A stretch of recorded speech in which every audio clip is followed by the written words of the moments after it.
স্লোভেনিয়ার বিপক্ষে penalty miss করে বাচ্চাদের মতো কান্নায় ভেঙে পড়েন ক্রিস্টিয়ানো রোনালদো। গ্যালারিতে বসে ছেলের এমন ব্যর্থতা দেখে চোখের পানি ধরে রাখতে পারেননি তার মাও।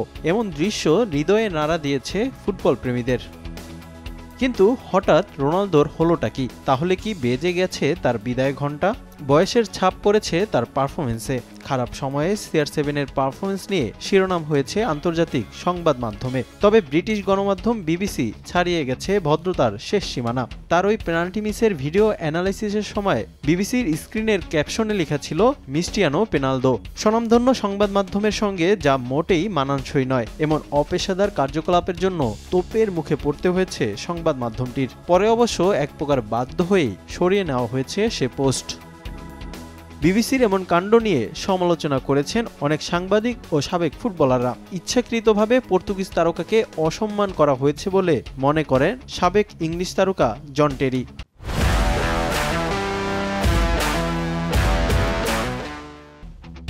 এই মৌসুমে পেনাল্টিতে যেন অপ্রতিরোধ্যই ছিলেন রোনালদো। সবশেষ 13টা পেনাল্টিতেই গোল আদায় করেছেন CR7। এখন পর্যন্ত সব মিলে 193টি পেনাল্টি শট নিয়েছেন রোনালদো, যেখানে গোল আদায়ে ব্যর্থ হয়েছেন 30টিতে। আর পর্তুগিজের জার্সি গায়ে স্পট কিক নিয়েছেন 28 বার, যার মধ্যে 20টিতে গোলের দেখা পান আর মিস করেছেন মাত্র 8টিতে। রোনালদোর যেমন রয়েছে বহু কীর্তি, তেমন রয়েছে লজ্জার রেকর্ডও। এখন পর্যন্ত মেজর কোনো টুর্নামেন্টে 60টি ফ্রি কিক অ্যাটেম্প নেন রোনালদো, যার মধ্যে মাত্র একটিতে গোলের দেখা পেয়েছেন তিনি, সেটাও 6 বছর আগে। ক্যারিয়ারের শেষ ইউরোতেও গোল খরায় ভুগছেন ক্রিস্টিয়ানো রোনালদো।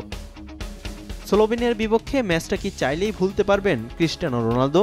দল যখন খাদের কিনারায়, তখন এগিয়ে যাওয়ার একটা সুযোগ পেয়েছিলেন CR7। পেনাল্টিতে সেই গোলটা যতটা দরকার ছিল পর্তুগিজ তারকার, তার চেয়ে বেশি দলের কোয়ার্টার ফাইনালে পৌঁছানোর জন্য।